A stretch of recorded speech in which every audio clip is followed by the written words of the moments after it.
Leyendo la novela escrita por George Orwell, 1984, encontramos que la realidad distópica que plantea la novela tiene muchos puntos en común con la realidad actual. ¿Cómo llegamos a vivir en esta situación? Es por el advenimiento de los gobiernos de extrema derecha con claros tintes fascistas que están asumiendo en distintos países de la región y del mundo?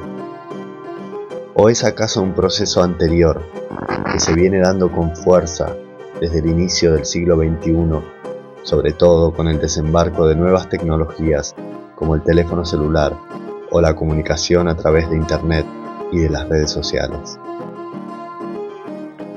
Todo eso nos vamos a preguntar hablando con intelectuales, con librepensadores y librepensadoras de nuestros tiempos, que plantean, en los lugares que pueden, una voz disidente a este fascismo que se empieza a dejar ver.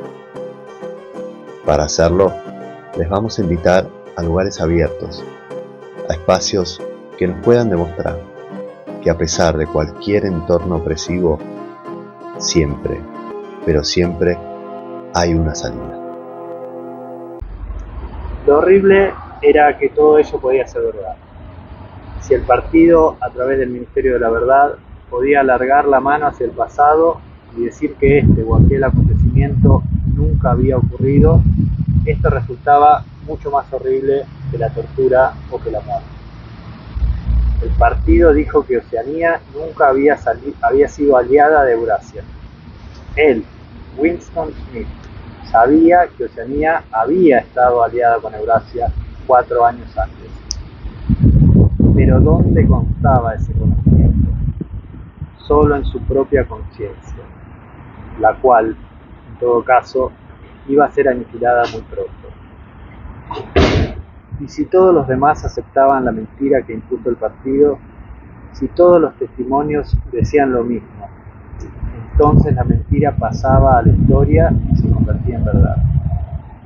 El que controla el pasado, decía el eslogan del partido, controla también el futuro. Y el que controla el presente, controla el pasado.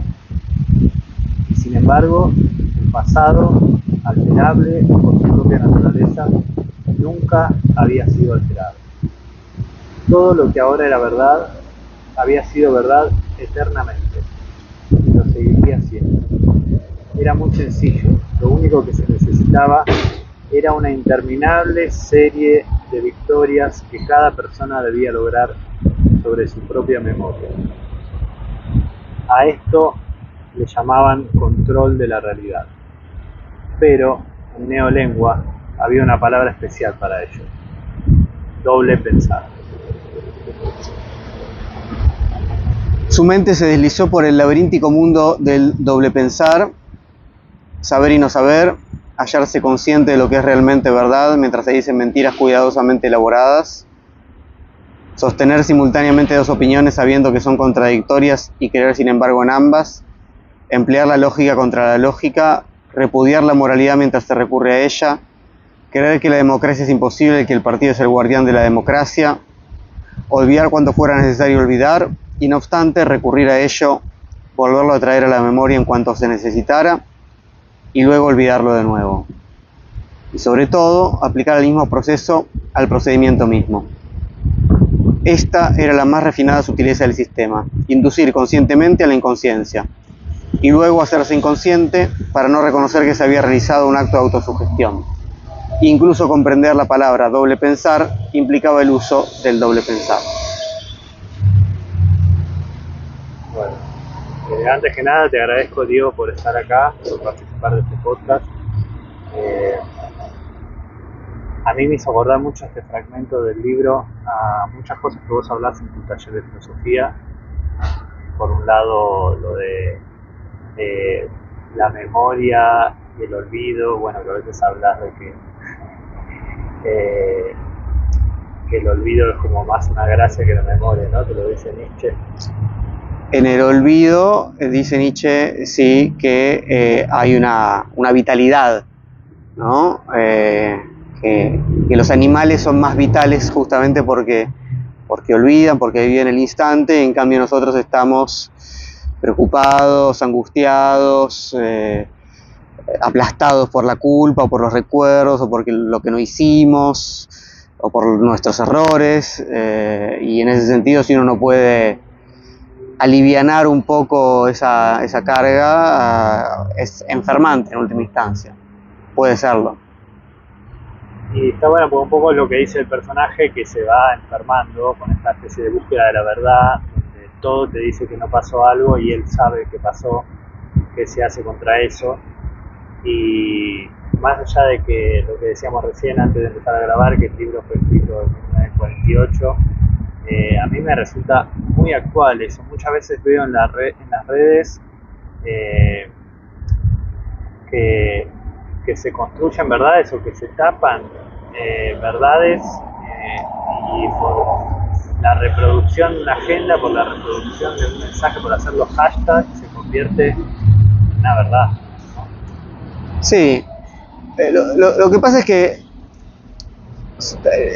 diría que hay un doble mecanismo en todo caso, ¿no? O sea, claramente los medios de comunicación, las redes sociales, etcétera, digamos, los medios más o menos tradicionales cumplen su rol de reproducir, de poner en agenda repetidamente, etcétera, ¿no? Entonces, hoy hablamos de tal cosa, mañana, ¿no? Y generamos una conversación donde todos estamos más o menos repitiendo lo mismo. Pero esto funciona solamente, digamos, eso para mí es secundario en tanto, o sea, necesario pero secundario en tanto funciona, porque en nosotros hay una disposición a que funcione.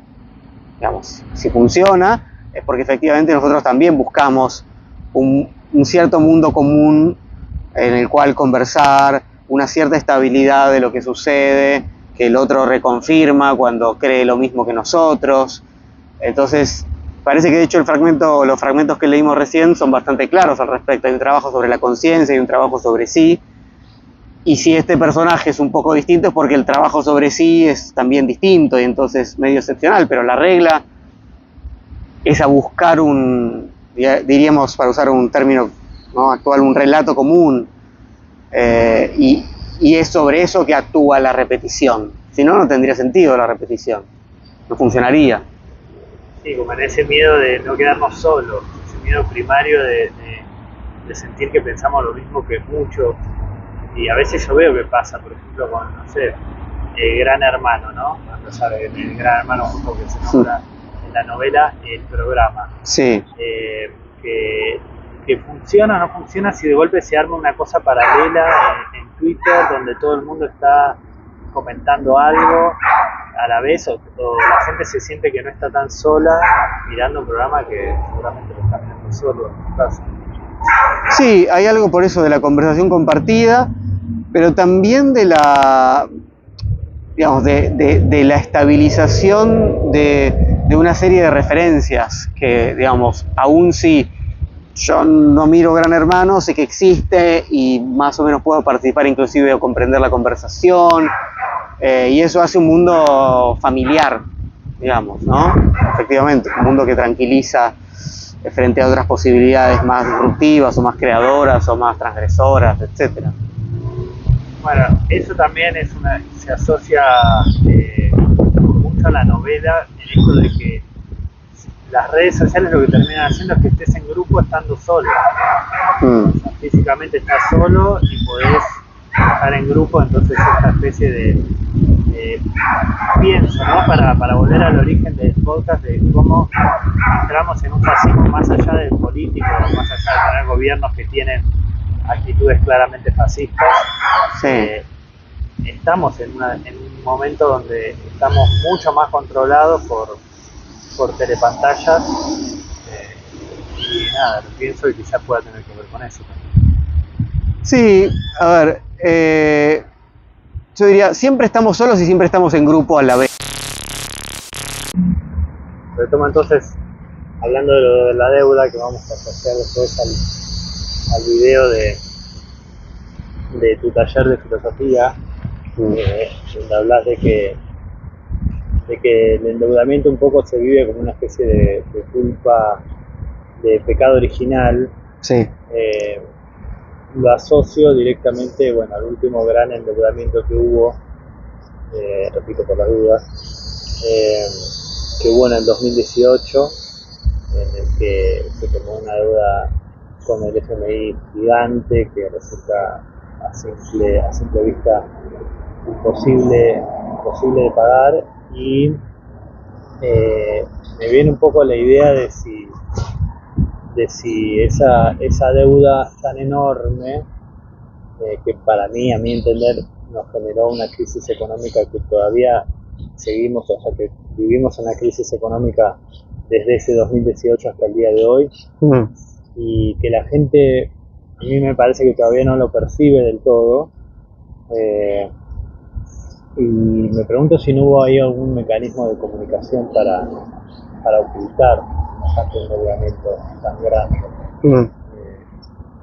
Repito un poco esto, porque Sí. por eso lo grabamos, no sé si salió, por las dudas, lo repito. Sí, lo que te comentaba es que me parece que seguramente sí, sin dudas, ¿no? Hay mecanismos de comunicación que pueden hacer ciertos malos tragos más livianos, etcétera, pero sobre todo, a ver, vuelvo a esta idea un poco nietzscheana de que olvidar es sano, digamos, ¿no? Si hay una salud es porque quiere decir que la vida está armando algo hacia algún lado, una suerte de futuro, una suerte de camino posible, una suerte de desarrollo, entonces de orientación. Eso es lo que permite olvidar. Entonces, si hay una orientación que implique, bueno, echar un poco de tierra sobre algo que fue muy traumático, muy terrible, o que recordado todo el tiempo puede entristecer, etcétera, se va a hacer, y es hasta sano de alguna manera.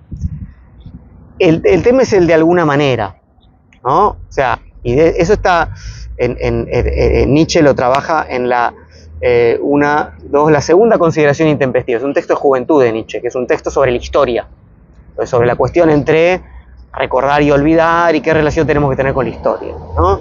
Entonces, la propuesta no es simplista en el sentido de, bueno, los animales son más felices porque olvidan el instante, entonces vivamos el instante. De hecho, Nietzsche dice, eso es lo que nosotros queremos simular en las redes sociales, por ejemplo, en Instagram, vivo el instante, estoy acá disfrutando de mis vacaciones, y queremos simular eso porque eso le da envidia a los demás, porque en realidad no podemos vivir simplemente el instante, estamos atados a las preocupaciones por el futuro y a lo que ha sucedido en el pasado, que en general implica un montón de errores, por ejemplo, una deuda gigantesca, imposible de pagar, muy difícil de pagar. Entonces, no se trata de si olvidamos o no, sino de hasta qué punto y cómo eso que pasó sirve de alimento para transformar el presente y abrir un futuro. Y eso requiere de una conexión con lo que está pasando y con lo que puede llegar a pasar. Entonces, nada, en ese sentido, me parece que si funcionan esos mecanismos no es porque funcionan en sí mismos. Yo no creo que los medios de comunicación en ningún sentido en sí mismos generen algo que no está asociado a un tipo de esquema de funcionamiento que permite que uno siga pensando de la misma manera, que uno no se revise, que uno reafirme sus prejuicios, etc. O sea, si los medios nos engañan, para decirlo rápidamente, o siguiendo un poco a 1984, es porque nosotros tenemos una necesidad de dejarnos engañar. Nadie es tan tonto. Uno cae en el engaño porque un poco quiere, ¿no? Como en esas parejas que uno no quiere ver que el otro lo engaña, y es para todos evidente, y para esa persona también, pero hay algo ahí que sería muy doloroso, que sería inaceptable, ¿no? Bueno, entonces, por eso funciona. Eso no quiere decir que no haya que revisar los mecanismos que los medios de comunicación usan, pero lo que más hay que revisar, diría, es ese trabajo sobre sí del que hablábamos, es esa conciencia que opera de modo, ¿no?, repetitivo, digamos, ¿no?, en relación a cierto círculo en el que funciona. Está bueno traer también esta idea del Instagram, que luego pienso en el nombre que se llama Instagram y nos quiere llevar todo el tiempo a eso, a mostrar un instante, Sí. Que también construye una red de una especie de verdad propia que nosotros inventamos. Entonces estamos un poco todos alimentando, hoy los medios de comunicación somos todos nosotros también. publicando cosas o publicando nuestras propias imágenes. Y nada, quizás también eso nos lleva a pensar a que estamos inmersos en una especie de sistema de fascismo, por decirlo de alguna forma, volviendo a esta idea de que el fascismo no es solo político, y de alguna manera estamos en una especie de fascismo social anterior a este gobierno que pueda tener características fascistas, pero que va más allá y que aparte es universal. Porque pasa eso, hoy en día Instagram, vos podés ver el Instagram de todo el mundo y que eso de alguna manera te maneje, te controle.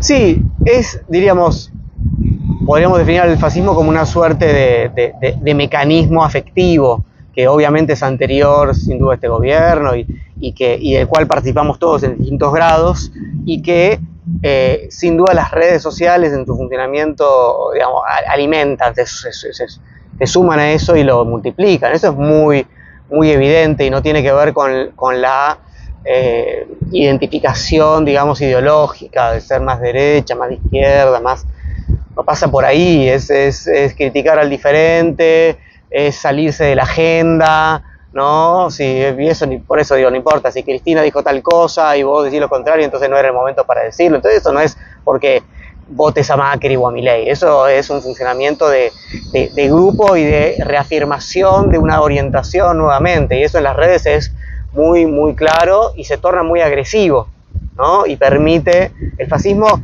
dentro de las cosas que permite justamente, es una suerte de liberación de la crueldad. Eso se está hablando mucho últimamente, ¿verdad? Porque habilita la crueldad ahora desde el gobierno, ¿no? Obviamente, ¿no? Si no sos heterosexual, etcétera, o si no querés ser un emprendedor o lo que sea, o si sos comunista en esa definición laxa, absolutamente laxa del comunismo. Ahora, eso no es una prerrogativa solamente, o sea, lo llevan a otra escala, lo ponen en un lugar central, pero la idea de que, bueno, ¿por qué estás diciendo tales cosas? Y entonces vengo a tu muro a decirte que no entendés nada, que sos un estúpido, que te equivocaste en tal cosa, ¿no? Te vengo sobre todo a corregir, vengo a decir lo que te falta, me habilito porque, o sea, ese es un modo de funcionamiento de las redes sociales que es prototípico, donde hay que lapidar a alguien. Hay un capítulo de Black Mirror muy bueno al respecto, el de las abejas asesinas, no sé si lo recordás, que es eso, como el enemigo del día, hoy a quién le pegamos todos los buenos ciudadanos. Y eso no lo hace un partido político, es un funcionamiento de las redes sociales que enraiza en un funcionamiento previo, obviamente, tampoco es un invento de las redes sociales, pero es verdad que el dispositivo tiene características que aceleran e intensifican ciertos procesos previos, ¿no? Sí, como una especie de morbo por lapidar a alguien que te lo dice, te metes al trending topics y te fijas a quién se le está pegando hoy. Exacto, entonces hay que pensarlo como un dispositivo pulsional. O sea, justamente hay una serie de afectos, de pulsiones, que en este caso pueden ser destructivos, agresivos, de superioridad sobre el otro, que están al alcance de la mano. Eso es lo que, o sea, y eso es muy distinto a, ustedes estudiarán muy bien, ¿no?, la diferencia del medio masivo de comunicación unidireccional, que en el momento en el que yo puedo contestar al diario, a la radio, a la nota, poner un comentario, ya sabemos lo que pasa. Abajo hay veneno, claro, veneno absoluto. Ahora, vos tomás la tecnología libro, ¿no?, Orwell, etcétera, y no le podés contestar a Orwell. Menos mal, ¿no? Porque sería, en todo caso uno escribe algo al costado, pero no hay esa cosa reactiva de le voy a decir a Orwell en qué se equivocó, ¿no? Sí. ¿No? Sino que hay un esfuerzo por tratar de entender y tratar de seguir lo que él proponía. Y esa generosidad, que requiere justamente un ejercicio de leer, un ejercicio de entrega, de horas, de tiempo, de una cierta soledad, como hablábamos antes, es todo lo contrario a lo que las redes sociales, a veces la radio y demás, invitan. O queremos saber qué es lo que vos opinás hoy sobre...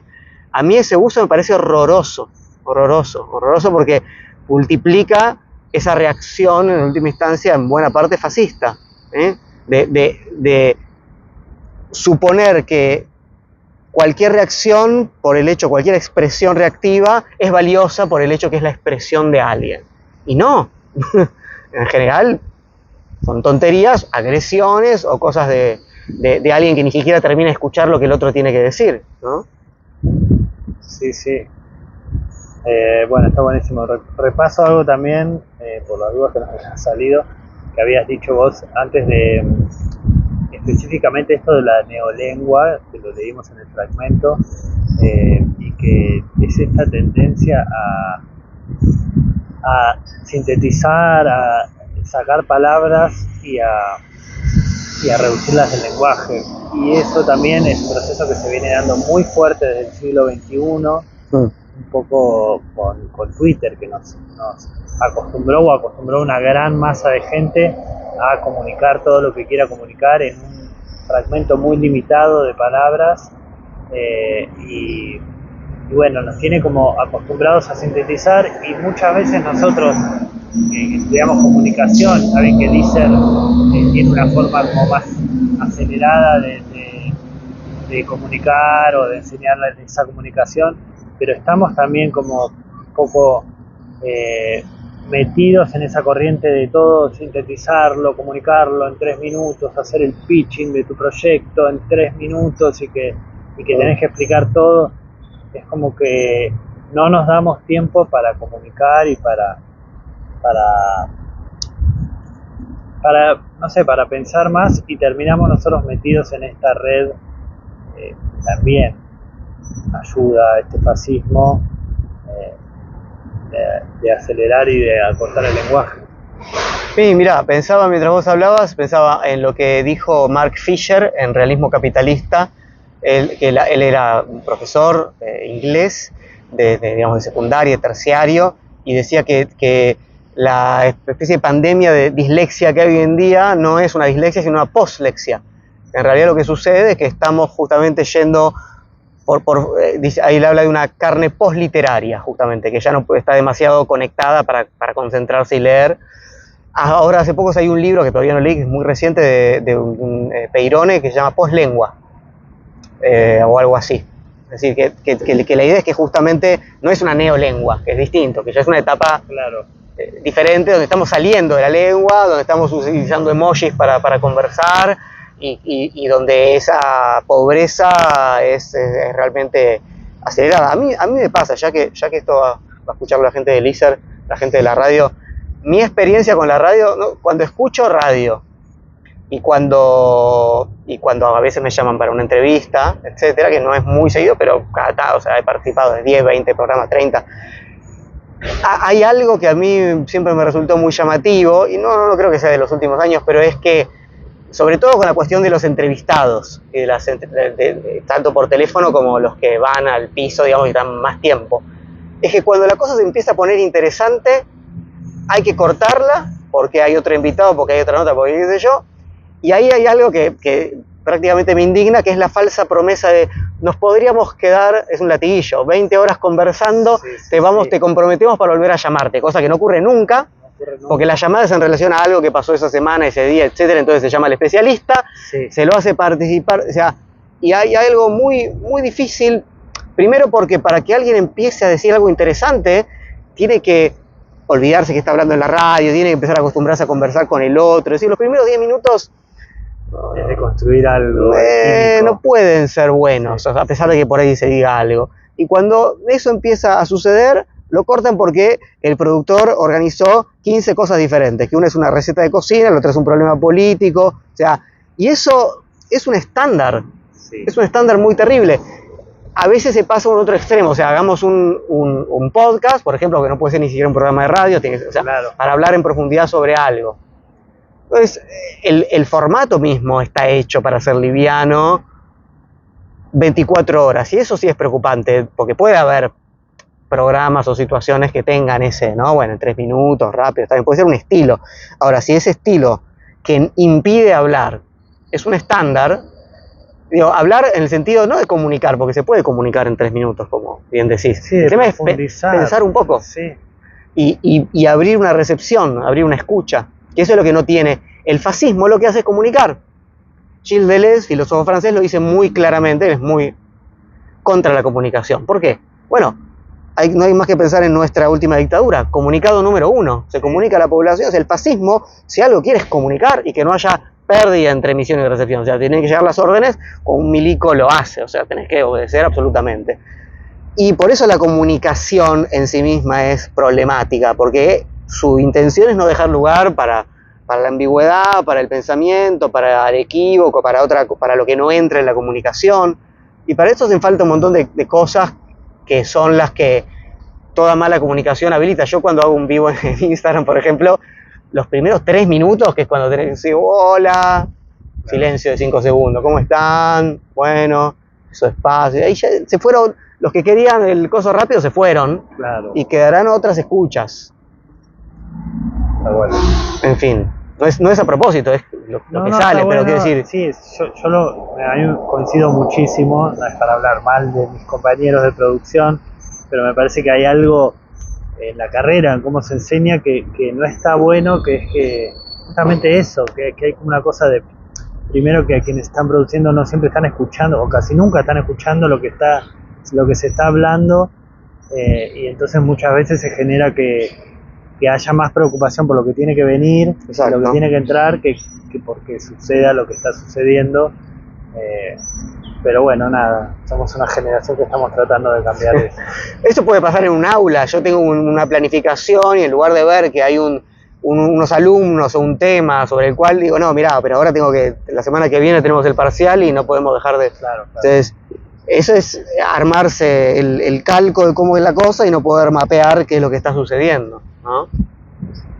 Me parece muy interesante, y lo linkeo con algo que hablábamos recién hace un ratito, de esta especie de posmodernismo de la comunicación, donde de golpe todo se convierte en una cuestión de fe. O sea, si vos podés ver un medio de comunicación ultra oficialista o ultra opositor o lo que sea, y donde no importa ya si lo que se está comunicando tiene un sustento con el método científico de buscar las pruebas para que lo que uno comunica tenga cierta veracidad, sino que vos le vas a creer a quien sea lo que te dijo porque le crees a esa persona. Entonces ya es una cuestión casi de fe.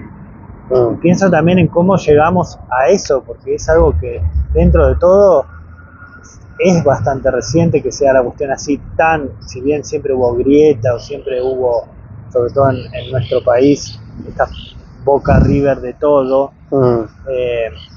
esta cosa de que los medios, depende de quién te lo diga, le tomo todo, es algo que se fue construyendo en este último tiempo. No sé, a ver, yo creo que los referentes hacen falta siempre. Yo no, digamos, para decirlo rápido, ahí está el sol que nos está dando. Sí. Yo no tengo la capacidad de demostrar que el sol no da vueltas alrededor nuestro. Ahí me dijeron que Copérnico, leí una serie de explicaciones con cierta atención, etcétera, pero en última instancia entiendo que es un consenso científico, pero no voy a probarlo científicamente yo, digamos, no voy a hacer la experiencia, ni puedo hacerlo con todas las cuestiones. Entonces hay un punto en que los referentes, que pueden ser periodísticos, políticos, intelectuales, culturales, científicos, de todo tipo, del barrio, los amigos, etcétera, son indispensables. Lo que sí creo que sucede es que estamos en una época en la que los referentes más tradicionales, que digamos las autoridades, los padres, los maestros, los políticos, etcétera, etcétera, entraron todos en crisis respecto a que no le creen más. Diría que es un poco, o sea, en lugar de que le creemos directamente, no le creemos nada a nadie. Me parece que la época es más bien esa. Como efecto, como síntoma de eso, entonces por ahí de pronto aparece alguien. Pero fíjate lo que pasa con Milei, de hecho se ha estudiado un poco. No es que, o sea, hay un grupito de fanáticos como siempre, ¿no? Pero no es que los que lo han votado o inclusive quienes lo apoyan aún hoy, después de un tiempo que ha pasado, son fanáticos de Milei y le creen todo. Hay un grupito. Hay más bien como no le creen nada a nadie, y como él todavía dice que no hay que creerle nada a nadie, ni a los científicos, ni a los diputados, ni a tales periodistas que supuestamente...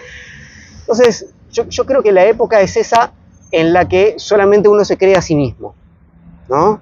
Y que es un poco casi al revés de lo que decías vos. O sea, entiendo que el problema justamente es la pérdida de ciertos referentes. Y que cuando uno no los tiene, cree que tiene el criterio para decidir si el sol gira alrededor de la Tierra, si la vacuna funciona, si la economía no sé qué cosa, si la receta de cocina. ¿Y por qué yo tendría que tener todos esos criterios que los especialistas tienen? Guardados en mi cabeza, claro. Fíjate las discusiones hablando de las redes sociales que se han tenido y se tienen hoy y se seguirá teniendo sobre si tal investigación de alguien del CONICET la tenemos. ¿Por qué Juancito, el verdulero, y yo, que no soy, aún si tengo un saber científico, pero no soy del campo, soy un biólogo, tengo el criterio adecuado sobre qué es una investigación que hay que financiar? Entonces, me parece que la invitación de las redes sociales a opinar sobre todo es la invitación a decir, vale lo mismo lo que yo diga que lo que diga el especialista. De verdad. Y eso es muy problemático porque genera una especie de relativismo complicado respecto a... Porque se entiende, obviamente que cualquier referente puede estar equivocado o puede mentirnos, y entonces creer dogmáticamente en cualquier autoridad es problemático. Pero otra vez, es una cuestión un poco más compleja, justamente, porque si uno pasa de un gran hermano a otro, no le creo a tal todo, le creo todo al otro.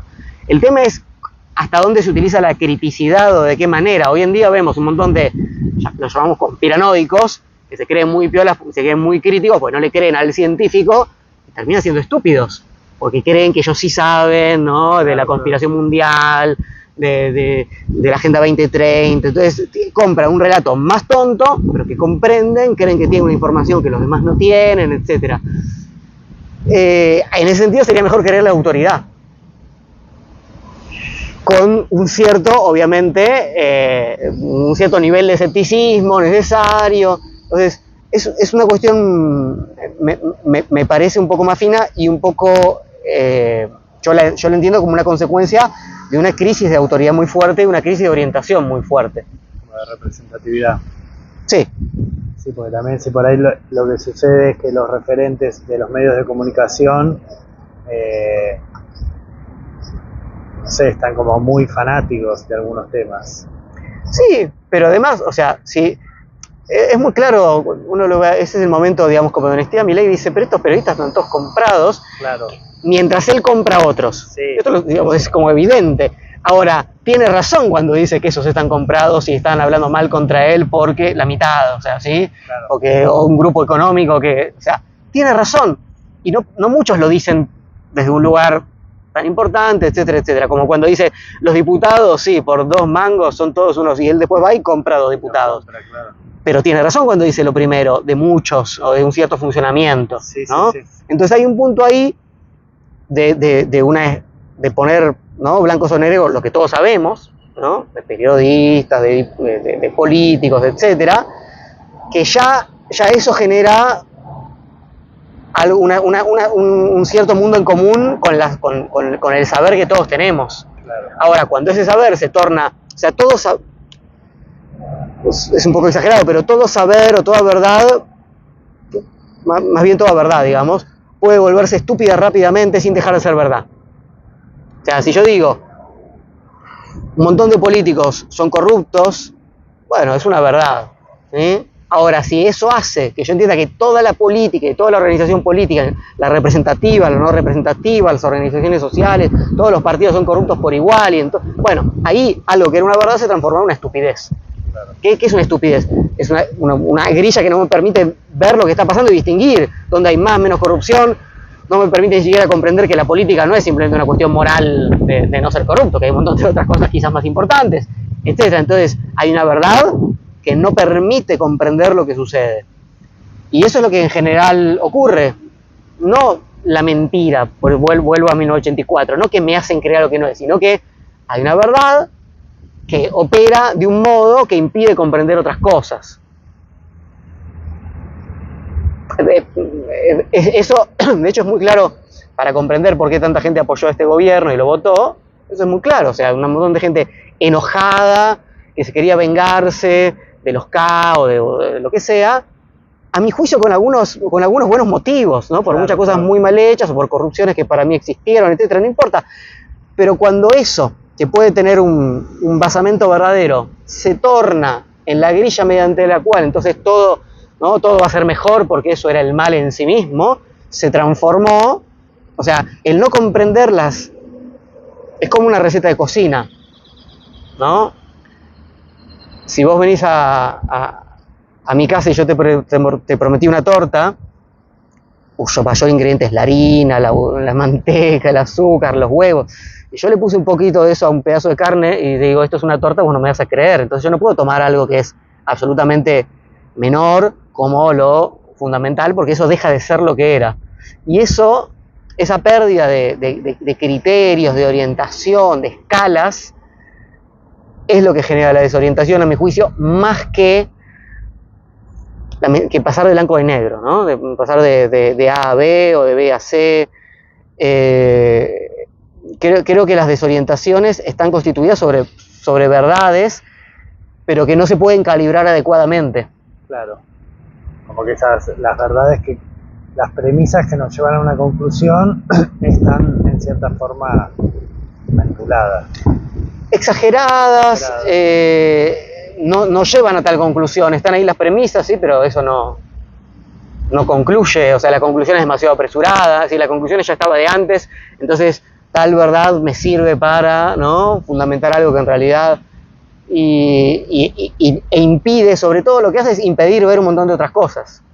O sea, si para mí tal, no sé, el peronismo es sinónimo de corrupción, bueno, o sea, ¿cómo discutir con eso? ¿No? Sí. Bueno, para ir concluyendo y para un poco asociarlo también al texto, sí. Nada, quería preguntarte por un lado si crees que este sistema o esta especie de hipótesis de fascismo moderno o del siglo XXI tiene vías de escape, digamos, para sí. enfocarse. Sí, lleno. Esa es la buena noticia. Está por todos lados. Esto que estamos haciendo acá, espero que sea parte. Hay vías de escape y líneas de fuga, diría Deleuze. Es decir, modos de conectar de otra manera que no sea fascista. Modos de romper la comunicación, modos de participar de las redes sociales sin hacerlo de esta manera reactiva, escuchas generosas, lectores en las plazas, encuentros, ¿no?, fuera de che, ¿cuánto hay? ¿Cuánto me pagas por el podcast este? Claro. ¿Cuánto rating va a tener? ¿Qué sé yo? No sé. O sea, claro que eso sucede todo el tiempo. Esa es la buena noticia. El tema es que le demos lugar.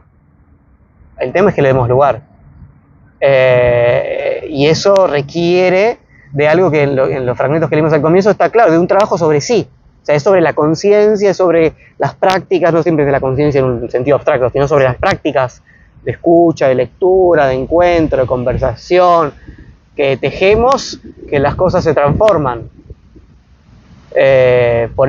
Si entendemos que el fascismo es un funcionamiento mecánico que tiende, ¿no?, a bajar un comunicado, a replicarse exactamente igual, a explicar todo de la misma manera, a simplificar el lenguaje, etcétera, bueno, hay que hacer lo contrario, hay que complejizar, hay que detenerse, hay que tomar el aspecto crítico que siempre tenemos, no siempre de la misma manera, y sobre todo hacerlo recaer sobre uno, que es lo que no se hace hoy en día. El fascista nunca, o sea, siempre uno está al lado de la pureza de la verdad, etcétera, etcétera.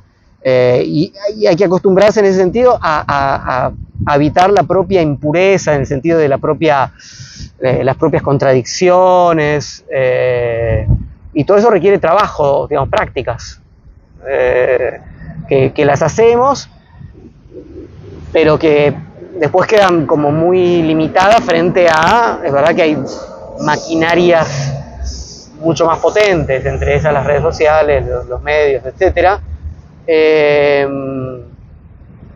Pero la verdad es que si el fascismo funciona es porque es cómodo, nos es cómodo, es más fácil, ¿no?, seguir la norma, en lugar de crear algo, mostrar como la creación del otro es mala. Entonces hay algo muy es lo que a mí más me molesta, digamos, del fascismo no es la maldad moral, sino la estupidez y el facilismo. O sea, es eso, ¿no? Es una imagen de fortaleza, porque los fascistas siempre dicen somos los mejores, los más fuertes, la raza pura, lo que sea, los mejores empresarios, no importa, los que tenemos éxito, pero lo que hay es debilidad. Es debilidad, da pena, ¿no? Masivamente un montón de personas creyendo que algo que es una estupidez es algo maravilloso y genial. Da pena porque podrían otras cosas, ¿no? Pero bueno, hay que trabajar en serio. Esforzarse. Sí, requiere otro tipo de esfuerzo, requiere cierta crisis, requiere revisarse con otros, que no sean iguales, etc. ¿no? Bueno, Diego, muchísimas gracias por hacernos conocer este lugar, muchísimas gracias por compartir todo esto con nosotros. Bueno, vamos a seguir después del próximo episodio hablando de la Liga de Antisexo, a ver si eso tiene que ver con... Gracias por la conversación. Fascismo Ilustrado es una realización del Centro de Estudiantes de ISER para sus canales 6er TV y 6er Podcast. Realización integral Vicente Bustos. Agradecemos a todos y todas nuestras invitadas y le recomendamos a quienes quieran hacerlo releer la novela 1984, pero sobre todo juntarse con un amigo o una amiga y comentarlo en un lugar amigo. Gracias.